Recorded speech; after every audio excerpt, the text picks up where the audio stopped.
네, 수능의 그날까지 여러분과 함께 할 러닝메이트 의외로 레알 영어 조정식입니다. 9편 끝났고 지금 라이브 해설 들어오셨을 텐데 일단은 뭐 시험에 대한 얘기하기 전에 시험 보느라 너무 고생이 많으셨고요.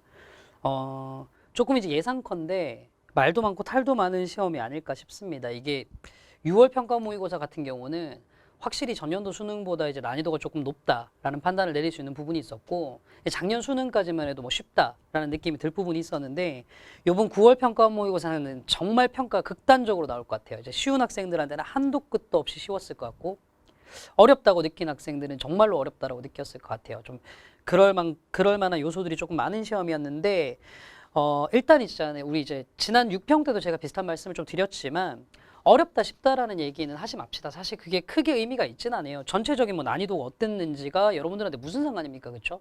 본인이 체감한 난이도가 문제인 거고 본인이 체감하기에 이제 이후에 수능이 어떻게 될지가 조금 문제인 거죠. 그렇죠? 그래서 거기에 좀 초점을 조금 맞춰서 가도록 할 건데 일단은요. 전체적으로 조금 이래요. 이런 얘기가 조금 그런데 요번에 오늘 제가 아까 보니까 그 언론 보도를 보니까 작년 9월보다 올해가 그 9월 평가 모의고사 기준으로 했을 때 9천 명 정도였나? 정확한 숫자가 좀 기억이 잘 안 나는데 응시생 수가 조금 더 늘었다고 해요. 갑자기 이제 이 얘기를 왜 하냐면 그 는 응시생 수의 상당수가 이제 N수생일 것으로 추정이 되거든요. 근데 요번 9평이 조금요. N수생들한테 그러니까 일반론적으로 얘기하는 거예요. 그러니까 나는 N수생인데 왜 그렇지 않나요? 라고 말씀 안 하셔도 됩니다. 전반적으로 봤을 때 N수생들한테는 체감 난이도가 조금 낮았을 거예요. 이거 괜찮은데 라는 느낌이 좀 드셨을 거고 전반적으로 말씀드리는 겁니다. 고3 현역 학생들한테는 체감 난이도가 다소 높을 수 있는 시험이었을 겁니다. 그러니까 평균적인 걸 얘기를 하는 겁니다. 이게 왜 이런 일이 벌어지냐면 이게 저는 사실은 수능이 이런 식으로 가면 안 된다라고 생각하는데 요번에 9월 평가 모의고사 전반적으로요. 지문에 대한 이해가 아니라 문제풀이의 센스 있죠. 그러니까 조금 이제 여러분들 표현대로 얘기를 하면 선지 보고 뭉개는 능력 있잖아요. 그게 있으신 분들한테 점수가 높게 나올 수밖에 없는 시험이었어요.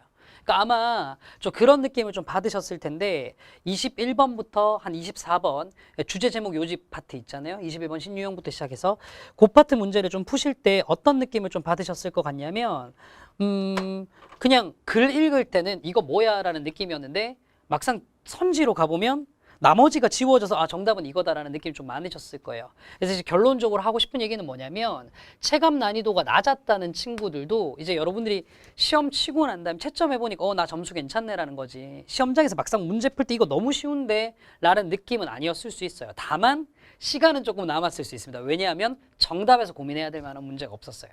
그러니까 전체적으로 무슨 말인지 알겠죠? 그래서 시험을 기조로 이제 전체적으로 얘기를 하면 이게 중요한 게 아니라 이게 포인트예요. 뭐냐면 문제풀이의 센스, 한마디로 얘기하면 선지, 변별력 이게 낮았던 시험이기 때문에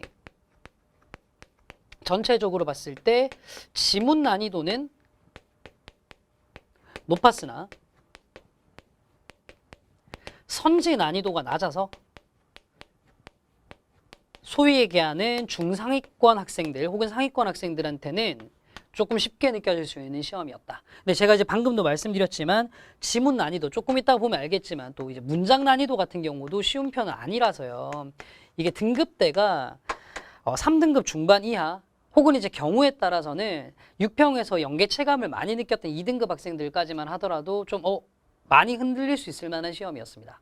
좀 이제 그 부분은 먼저 좀 말씀을 좀 드리고 갈게요. 이 정도는 전달이 좀 됐을 것 같아요. 다시 한번 말씀드립니다만 지문 난이도는 높았지만 선지 난이도는 낮아서 문제풀이에 좀 센스가 있어서 지문으로 뭉갤 수 있으면 체감 난이도 상당히 낮게 문제를 풀 수 있었을 것 같습니다. 특히나 빈칸 문제가 워낙 쉬워가지고요. 이것 때문에 아마 많은 사람들이 이번 시험 좀 쉬웠다라고 생각하실 수 있을 것 같아요. 근데 이제 차고차고 한번 얘기를 좀 한번 해보면 그러니까 항상 이렇거든요.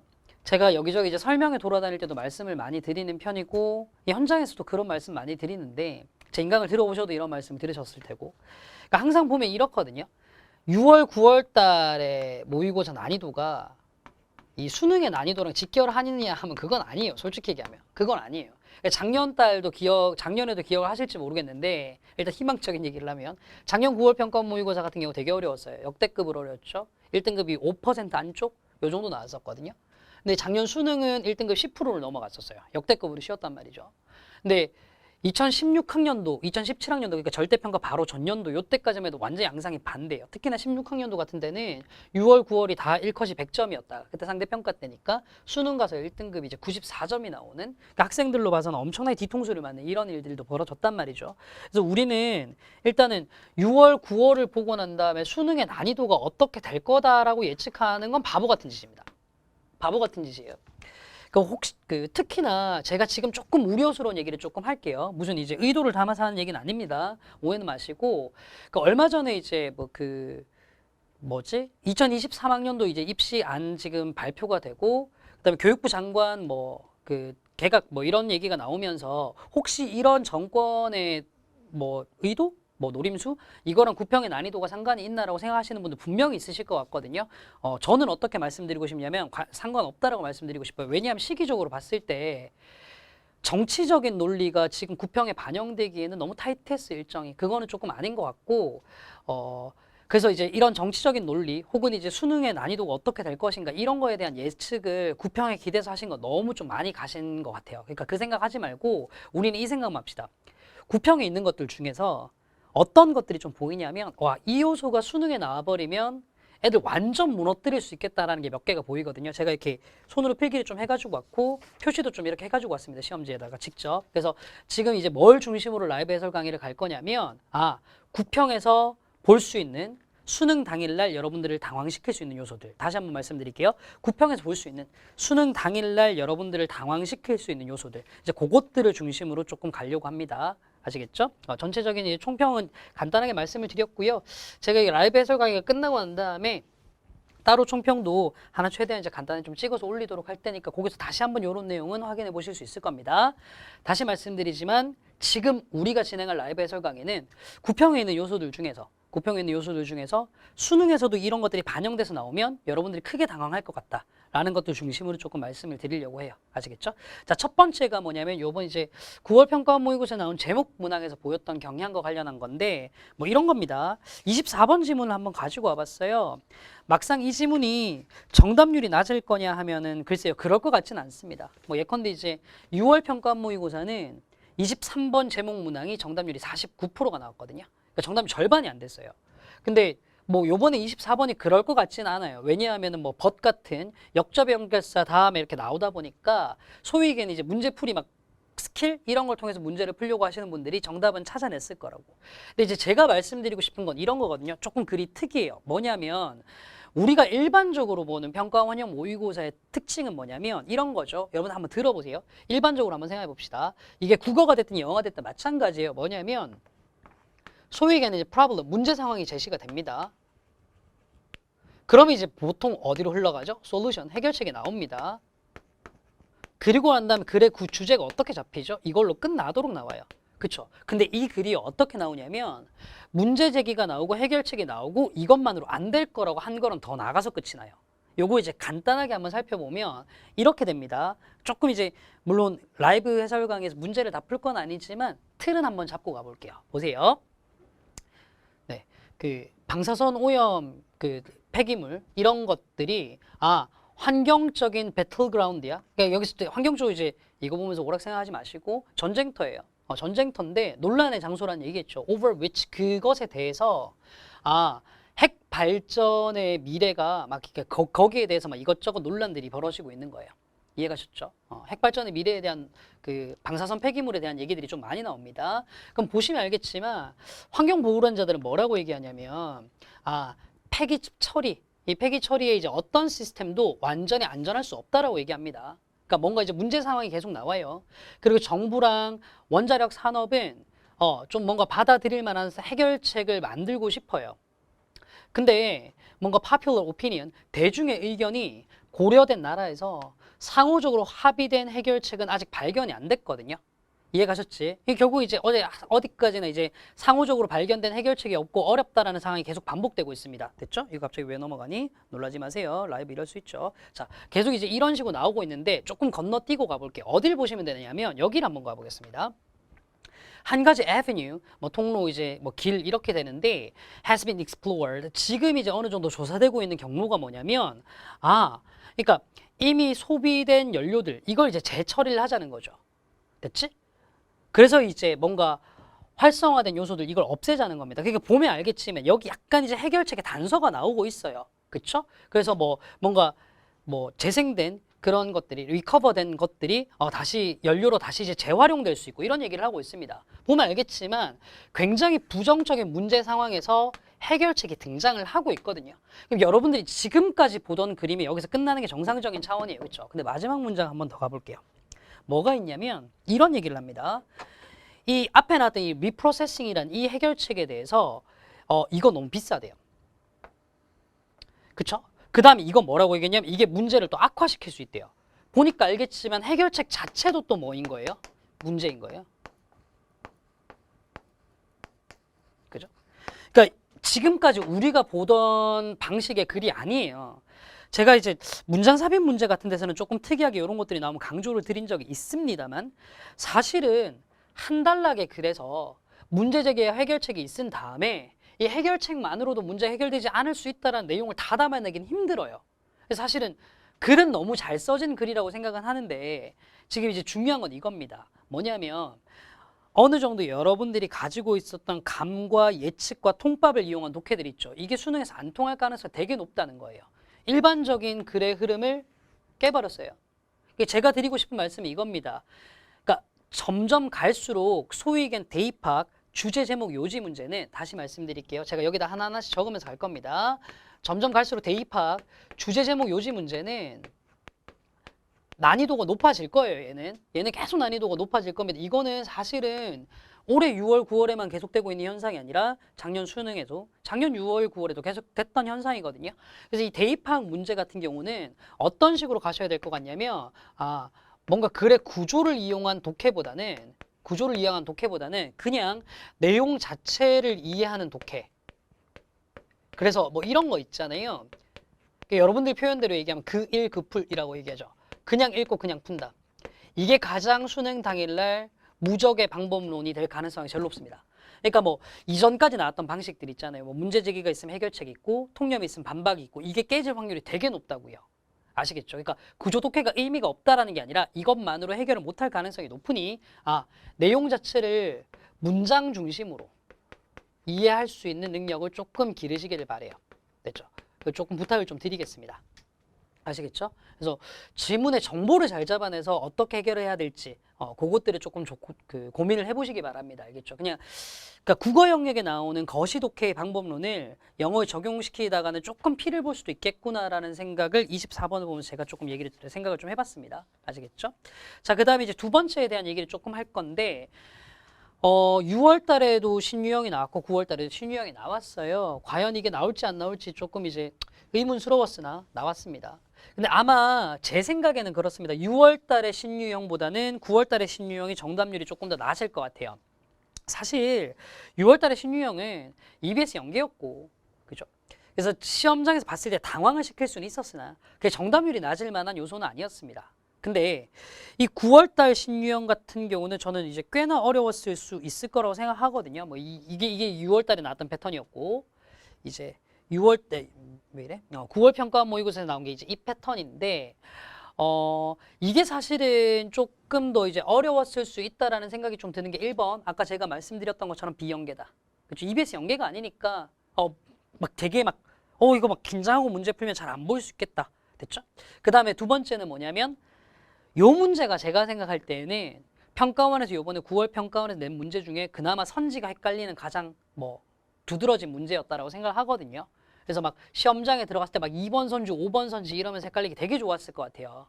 오케이? 그러니까 그나마 선지가 헷갈렸던 유일한 문제라서 조금 이제 당황스러우셨을 수 있을 거라고 생각합니다. 근데 요번 6월 달과 9월 달을 통해서 좀 두드러지게 드러나는 신유형 해법이 있어요. 이게 수능에서 크게 바뀌지 않는다면 저는 이럴 것 같습니다. 자, 신유형 있죠. 소위 얘기하는 밑줄 어휘가 의미하는 부분, 밑줄이 의미하는 바. 제가 신유형이라고 얘기할게요.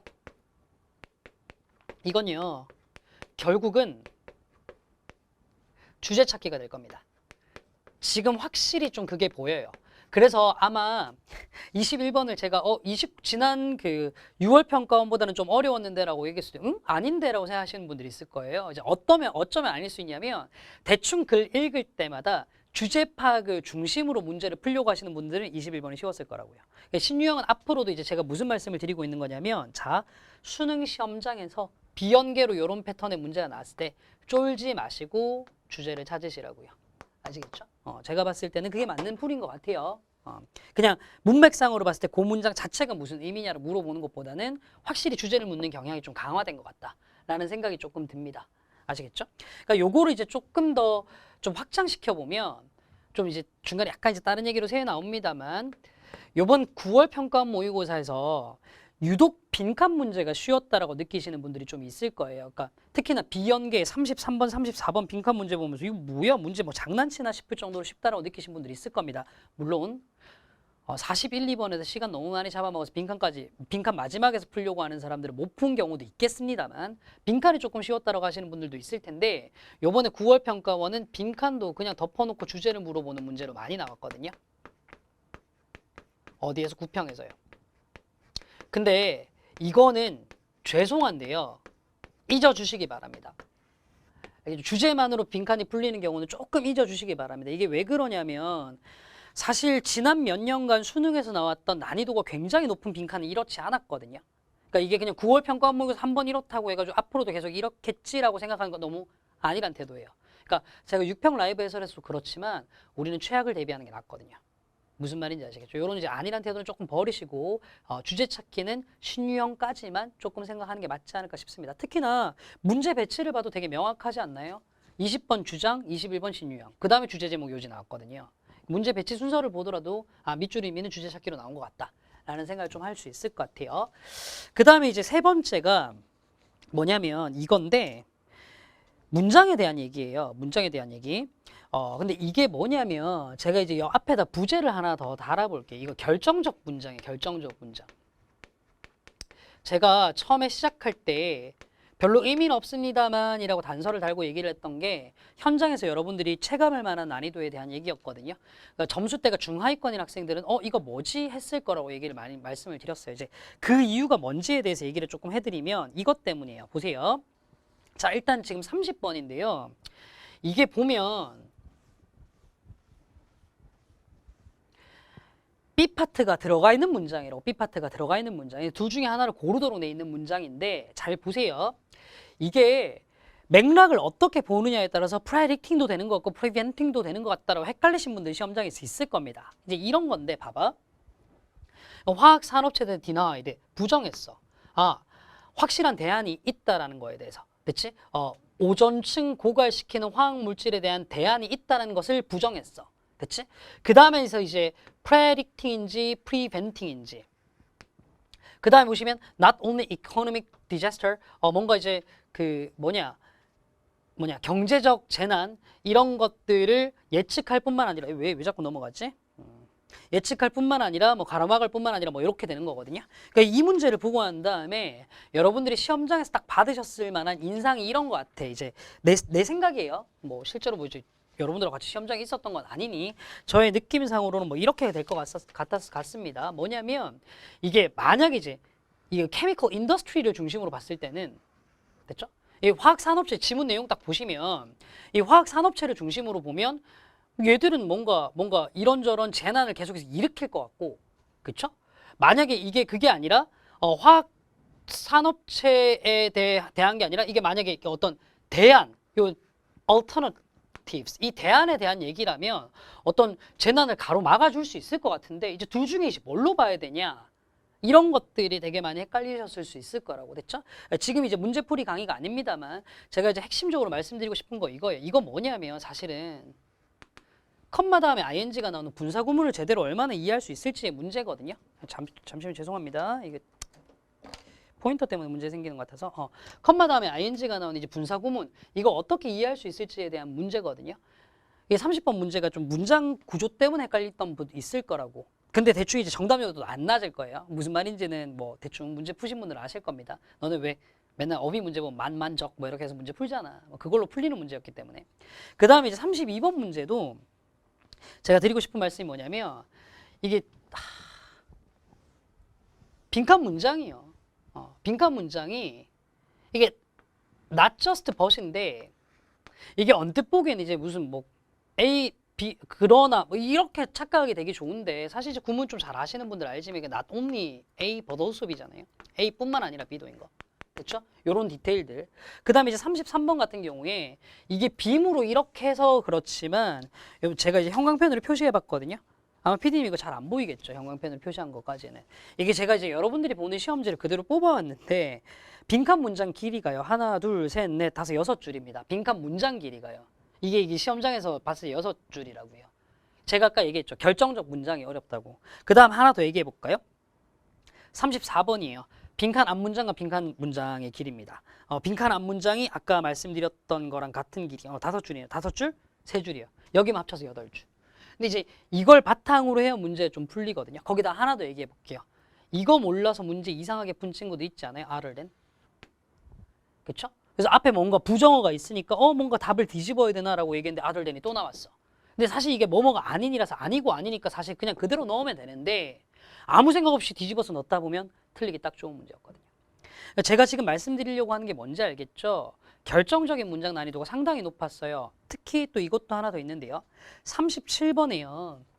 순서 찾기 문제에서 이것도 사실 It is A is one thing and B is another 해서 A, B는 별개의 것이다를 문장 두 개로 좀 분리해 놓은 약간 이제 특이한 문장이 조금 등장을 했거든요. 근데 요것 때문에 순서 찾기를 조금 힘들어 하셨던 분 있을 것 같아요. 이 파트가 어디냐면 C의 제일 마지막 두 문장입니다. C의 마지막 두 문장. 그래서 제가 드리고 싶은 말씀이 이거예요. 보세요. 결정적 문장이 어렵다는 결정적 문장. 근데 결정적 문장이 어려운 게 보시면 알겠지만 매우 어렵고 복잡한 구문적인 요소를 사용한 게 아니에요. 그러니까 뭐냐면 보통은 평가원에서 이제 문제를 되게 어렵게 낼 때는 예전에는 어떤 방식을 썼었냐면 그냥 뭐라 해야 되지? 매우 복잡하게 꼬여있는 수식 피수식 관계 있잖아요. 막 주어도 막 되게 길고 수식어도 길게 붙어 있고 막 이런 장난을 많이 쳤더라면 요번에는 결정적 문장의 난이도를 높일 때 흔히 알고 있는 표현들 있죠. 분사 구문인데 약간 비튼다든가 아니면 뭐 수거적인 표현을 살짝 비틀어서 낸다거나 혹은 대놓고 부정어가 아닌 R을 댄 같은 것들을 준다든가 하는 경우들이 되게 많아요. 그래서 이제 무슨 생각을 좀 많이 하셔야 될 것 같냐면 문장의 구조 파악 훈련을 조금 더 엄밀하게 하시되 뭘 생각을 많이 하셔야 될 것 같냐면 문장 자체의 내용적 이해. 잠시만요. 저거 이제 위에 있는 거랑 헷갈리지 마세요. 이건 지문에 대한 내용의 이해, 이게 문장 자체에 대한 내용의 이해입니다. 이게 굉장히 많이 중요할 것 같아요. 자, 이 기조가 어디서도 드러나냐면 어휘 문제에서 되게 극명하게 드러납니다. 잠시만요. 순서 문항 이전에 어휘부터 볼게요. 자, 보시면 요번 6월 평가원 모의고사에 나왔던 어휘 문제가 있고요. 요번 9월 평가원 모의고사에서 나온 어휘 문제가 있거든요. 제가 이 두 문제만 가지고 얘기를 조금 한번 해볼게요. 두 문제만 가지고 무슨 얘기를 좀 할 거냐면 이런 건데 보세요. 좀 빠르게 좀 한번 해설을 한번 해보겠습니다. 두 문장만. 자, 첫 문장 딱 보시면 in comparing 여기서부터 볼게요. 과거의 작곡가들과 경쟁을 해요. 다시 과거의 작곡가들과 경쟁하는데 뭘 위한 경쟁을 하는 거냐면 퍼포머들과 리스너들의 주의를 끌려고. 그러니까 무슨 말인지 알겠지? 그러니까 내가 있는데 여기 현대 작곡가들입니다. 현대 작곡가들이 과거 작곡가들하고 막 싸우는 거야. 뭘 얻으려고?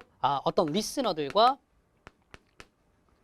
퍼포머들의 공연자라고 할게요. 주의를 끌려고. 내가 무슨 말인지 알겠지? 얘들이랑 싸워서 얘의 관심을 끌고 싶어 하는 거야. 그러면 한번 상식적으로 생각해 보세요. 얘랑 싸워서 얘의 관심을 끌려고 하는 거면 얘는 지금 어디에 관심이 있는 사람일까요? 클래식에 관심이 있는 사람이겠죠. 근데 여기 클래식에 관심이 없다라고 얘기했다고요. 그래서 틀린 거야. 무슨 얘기냐면 문장 자체의 내용 이해만으로도 문제를 풀 수 있도록 내놨고요. 납득됐나요? 요번에도 42번 문제를 볼게요. 작문 독해보기 힘들다라고 얘기하셨던 분 되게 많은데요. 이거 한번 보세요. subsequently 다음에.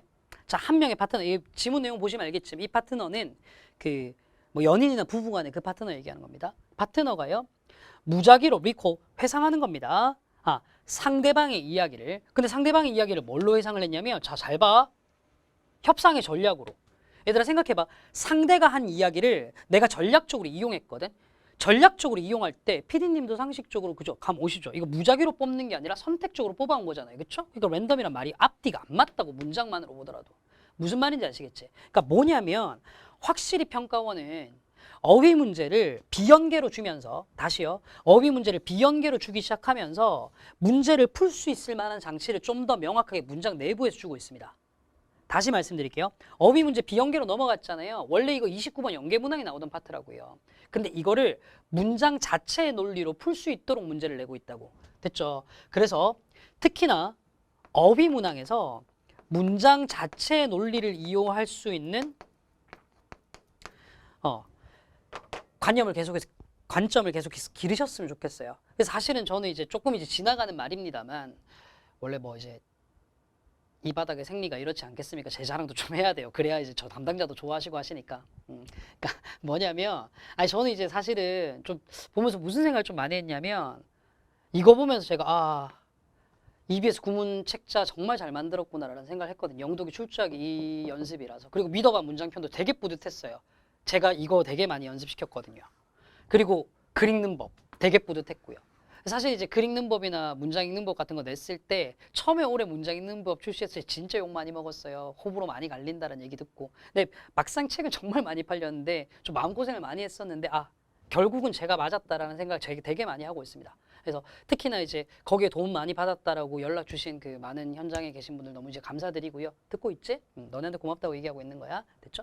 자, 어쨌든 이제 맨 마지막으로 이제 한 가지 경향성에 대해서 더 말씀을 조금 드려보면 간접쓰기입니다. 순서 삽입이라고 얘기할 만한 파트예요.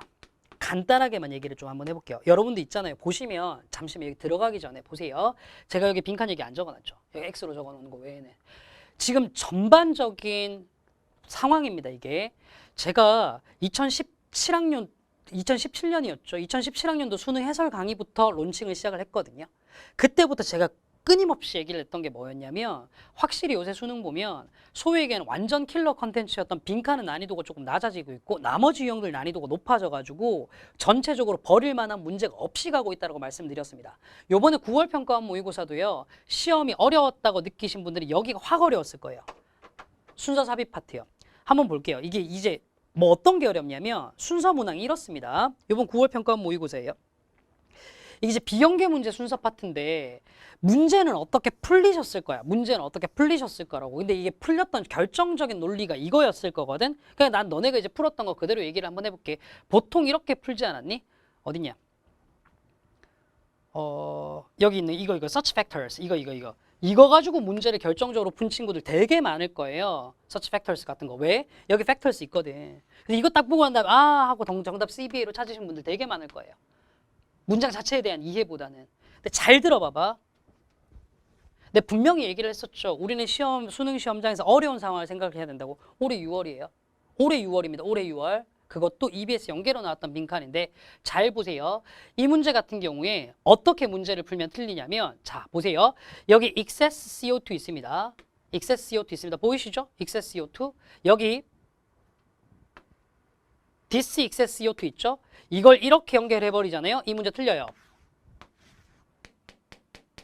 이 문제 틀려요. 아니 네가 이제 상식적으로 봐도 알겠지만 잘 봐. 봐봐. 남아도는 CO2 얘기하고 그 사례가 숲이라고 얘기했거든. 근데 봐봐. 여기는 바다 얘기하고 있잖아. 연결 안 되잖아. 근데 이걸 아무 생각 없이 excess CO2와 this excess CO2를 연결한 문제를 틀리도록 내놨다고. 제 말 무슨 말인지 알겠어요? 그러니까 무슨 얘기냐면 혹시라도 구평 문제 이거 37번 문제를 factors 가지고 정답 찾으신 분들요. 불과 지난번 6월 모의고사만 하더라도 이거 이렇게 풀면 문제 틀리도록 내놨으니까 반성하시라는 얘기입니다.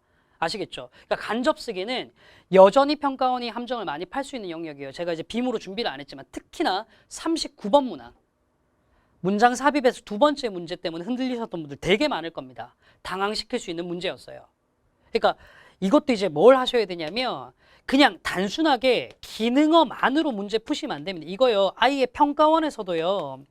2012학년도에 마지막에 나온 출제 매뉴얼부터 매년 3월 달에 발간하고 있는 학습 가이드에서 기능어만으로 문제를 풀기보다는 내용까지도 이해해 줄 것을 계속해서 요구를 하고 있습니다. 아시겠죠? 자, 이렇게 얘기를 하면 시험에 대한 전반적인 방향성에 대한 평가가 끝이 났는데 보세요. 전체적으로 제가 뭘 강조하고 있는지 내용입니다. 디렉션 정확하게 보이시죠? 자, 잘 들어보세요.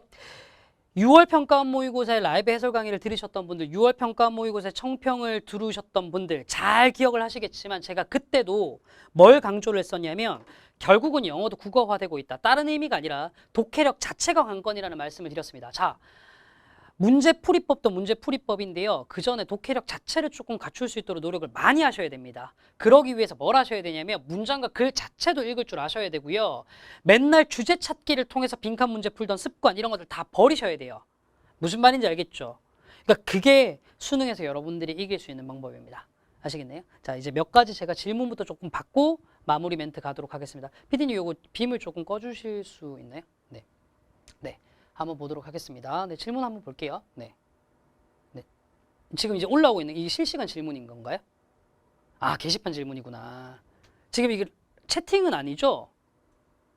아, 이게 채팅이에요? 아, 그렇구나. 영어 망했어 씨와 100점 실하냐 잘하셨네요. 네. 네. 그 몇 가지 질문들 한번 보도록 하겠습니다. 아니, 뭐 나만 안 나오면 이런 질문은 제가 봐도 제가 할 수 있는 게 없어요. 네. 촥 내려주세요. 예. 아, 듣기 얘기 나오네요. 듣기 얘기 나오네요. 아, 제가 오늘 특히 계산 문제 힘드셨던 분들 있죠. 제가 그 얘기 들으면서 이제 무슨 생각을 했었냐면, 아, 평가원이 확실히 언어적인 부분들에 신경을 많이 쓰는구나라는 느낌 좀 받았거든요. 듣기 공부 좀 하세요.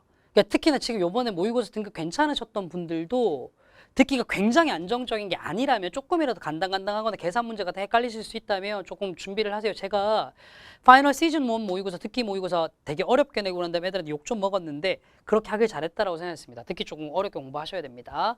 아시겠죠? 자, 그 다음에 이제 어떤 학생이 만년 3등급이라고 오늘도 이제 3등급인데 앞으로 공부 우선순위를 알고 싶다라고 얘기를 했거든요. 그러니까 항상 이제 요등급 대 학생들이 가장 이제 공부 우선순위를 많이 물어보시는데 일단 제가 이제 뼈부터 때리고 시작할게요. 영어요 3등급이면요 못하는 거예요. 그러니까 무슨 얘기냐면 이게 다른 과목이랑 생각을 하시면 다른 과목에서 3등급이면 노베이스 점수가 아닙니다. 그죠? 근데 영어에서 3등급은 70점대잖아요. 다른 과목으로 그거 등급대 얘기를 하면 거의 5등급대 나오는 점수 아닌가요? 그죠? 그러니까 3등급대인 학생들은요 공부의 우선순위가 아니라 그냥 기본기부터 하셔야 돼요. 어휘 열심히 외우시고요. 그 다음 구문 열심히 하세요. 그게 답니다. 그러니까 3등급 대 학생들이 다른 거 신경 쓰지만 어휘와 구문부터 먼저 좀 신경 쓰세요. 맨날 그 등급 대 학생들이 내가 틀리는 무슨 유형들 그걸 통해서 뭔가를 획득을 하려고 하는데 아니 그 점수 때문에 다 틀리는 거예요. 어휘랑 구문부터 열심히 하시기 바랍니다. 꼭 이렇게 얘기하면 EBS부터 먼저 할까요? 기출부터 먼저 할까요? 라고 물어보시는데 그 점수 대 학생들은 둘 중에 뭘 해도 효과는 보실 수 있습니다. 아시겠죠? 네.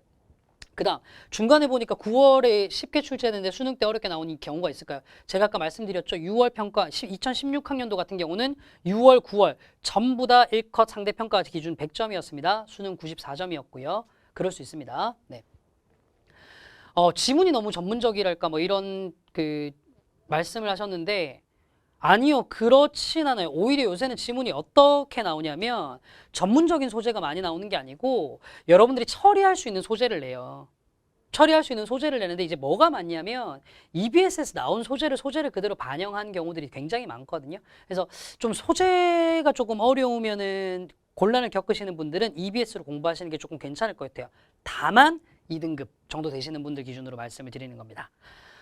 그 다음에 이제 어떤 친구가 이제 2달 만에 4등급에서 2등급이 가능할까? 이제 본인이 하시는 거에 따라 달라지겠죠. 제가 뭐라고 말씀드릴 수 있는 부분은 없어요. 아시겠죠? 그 다음에 중간에 보니까 문장 삽입만 엄청 열심히 하셨는데 틀리셨던 분들 있다고 말씀하셨는데 여러분 한번 그 문장 삽입 연습하신 분이요. 이거 중심으로 너무 연습하신 거 아닌지 조금 생각을 해보시기 바랍니다. 아시겠죠? 이것도 충분히 연습을 하셔야 되고 특히나 이번 9월 평가 모의고사 39번 문장 삽입 틀리신 분들은요. 다시 말씀드릴게요. 제가 이제 일부러 라이브에서는 끝까지 연결 안 했는데 이번 9월 평가 모의고사 39번 패턴이요. 작년에 있죠. 18학년도 6월 평가 모의고사 문장 삽입 패턴이에요. 즉 지금 요새 이제 문장 삽입이 대충 여러분들이 푸는 건 다 이랬잖아. 지문을 뚝 읽다 보면 글이 뚝 끊겨. 그래서 이제 답을 찾을 수 있도록 내놨을 텐데 요번 9월 평가 모의고사는 전반적으로 이렇게 해도 문제 못 찾고 제시문을 봐야 답을 찾을 수 있는 그런 유형들이 많았거든요. 요걸로 연습을 좀 하시기 바랍니다. 이상한 질문이 하나 올라왔네요. 수능날 피규어를 앞에 놓고 시험 봐도 되냐? 안 될 것 같지 않아요? 저도 이제 잘 모르겠는데. 네. 그 다음 EBS 체감 6평보다 못 느꼈다라고 하셨는데 아마 그럴 거예요. 왜냐하면 수능 시험 때는 한 문제만이라도 지문이 적게 나오면 되게 체감률이 확 떨어지거든요. 확실히 그래요. 근데 요번에 21번이 신유형으로 나오기 시작하면서 지층 추론 빠지고 이래서 EBS 연계 체감률 좀 떨어졌습니다. 실제로 EBS 연계가 여러분들이 느끼기엔 적게 된 게 맞아요. 맞습니다. 알겠죠? 그러니까 그거 어떤 방법 이런 거 하지 마시고요. 자, 그 다음에 이제 지문에서 저 덕분에 6등급에서 3등급 됐다고요? 아니, 그냥 여러분이 잘하신 겁니다. 축하드려요. 네, 그리고 이제 어떤 질문이 보이냐면 지문에서 답 고르고 선지가라고 하셨는데 지문에서 답이 안 나오면 어떻게 해야 되죠? 시험장에서는 어쩔 수 없습니다. 저거와 관련한 방법론을 제가 이제 세미파이널과 프리파이널, 그러니까 시즌 1, 시즌 1.5, 1.2에서 계속 문제풀이에서도 말씀을 드리겠습니다만 평소에 연습하실 때는 지문에서 답을 찾을 수 있는 훈련을 하셔야 됩니다. 알겠죠? 저기 저거 있네요. 이승은 학생, 이송은? 송은이니? 빈칸 뚫려 있는 문장 자체의 구문 공부. R을 된 헷갈렸다라고 얘기했는데 이거 이제 되게 좋습니다. 어떤 게 되게 좋냐면 이게 꼭 해드리고 싶었어요.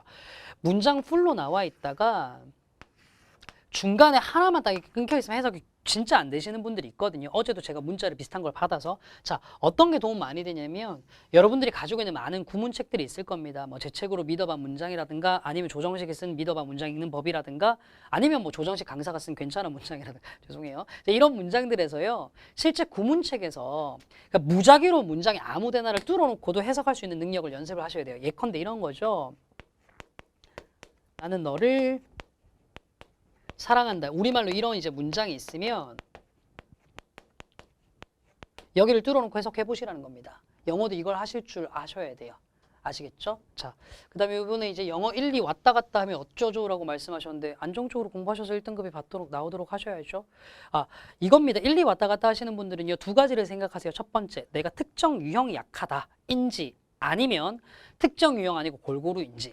만약 전자라면 그 유형만 파고 공부하시는 게 굉장히 큰 도움이 될 거고요. 후자라면 특히나 이제 유형 왔다 갔다 하시는 경우라면 죄송한데 구문과 글 읽는 법부터 해주셨으면 합니다. 아시겠죠? 자, 네, 요번에 이제 전체적인 총평, 질문 답변은 조금 여기서 일단 끝낼게요. 전체적인 이제 총평을 다시 한번 해보자면 내용이에요. 그러니까 문장 단위부터 시작해서 글까지요. 글을 읽는 내용에 대해서 조금 이제 좀 신경을 좀 써주시기 바랍니다. 특히나 이제 막판에 이제 실무의 시대가 곧 다가옵니다. 모의고사 같은 것들도 많이 나오고 하겠지만 그 모의고사 문제를 풀 때도요. 여러분들 뭘 집중해서 보셨으면 좋겠냐면 비연계 지문들, 다시요. 모의고사 시험지 내에 있는 비연계 지문들 있죠. 내용을 파악하는 데 조금 집중하셨으면 좋겠습니다. 그래야 시험장에 낯선 글을 읽을 수 있어요. 저도 사실은 그런 기획 의도에서 요번에 작년까지는 없었던 비연계 문항만 모아놓은 프리파이널을 개강을 한 거거든요. 저도 이제 사실은 그런 의도에서 해놓은 겁니다. 그러니까 제 프리파이널을 듣든 아니든 그리고 시즌2 모의고사 해설 강의를 듣든 안 듣든 간에 요지를 문제풀이 방법론보다는 지문, 특히나 낯선 글들을 읽는 방법에 조금 초점을 맞춰서 공부를 하셨으면 좋겠습니다. 아시겠죠? 자, 마지막으로 한마디만 하고 좀 끝낼게요. 수능 영어 독해 연습에서도 이런 얘기가 나옵니다만 여러분들 제가 이제 처음부터 이런 말씀을 드렸잖아요. 시험 잘 보고 못 보고가 문제가 아니라 이것 때문에 수능에서 뒤통수 맞을 수 있는 걸 좀 조심을 하셔야 된다고. 뭐냐면 여러분 이 생각 한번 해봅시다. 여러분들한테 누가 이런 얘기를 했어요.